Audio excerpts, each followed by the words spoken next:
বলেন, ও রমণীরা, ও নারীরা, যে সমস্ত নারী এই চারটা কাজ করবে, এই চারটা কাজের গ্যারান্টি দিবে, তাদেরকে জান্নাতের 8টা দরজার গ্যারান্টি দেয়া হবে। 1 নাম্বার 5 ওয়াক্ত নামাজ। আমার বোনেরা জোহরের নামাজ পড়তে পড়তে এটা আসরে নিয়ে যায়, পাসরা নাই। আমার বোনেরা এটা করবেন না।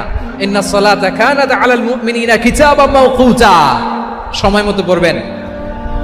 সামাদ শাহরা, রমাদানের রোজাগুলো রাখবেন।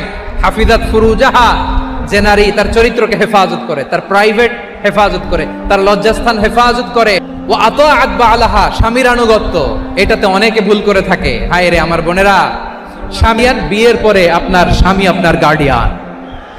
শরিয়া সম্মত স্বামীর আদেশগুলো আপনি মেনে চলবেন, কিন্তু শরিয়া বিরুদ্ধ কোনো আদেশ মানতে আপনি বাধ্য নয়। আওয়াজ করে বলুন সবাই, ঠিক কিনা? এই 4টা কাজ যদি কোনো নারী করে, বিশ্বনবী বলেন জান্নাতের 8টা দরজা খোলা, তোমার যেটা দিয়ে মনে চায় সেটা দিয়ে জান্নাতে তুমি এন্ট্রি নিতে পারবা।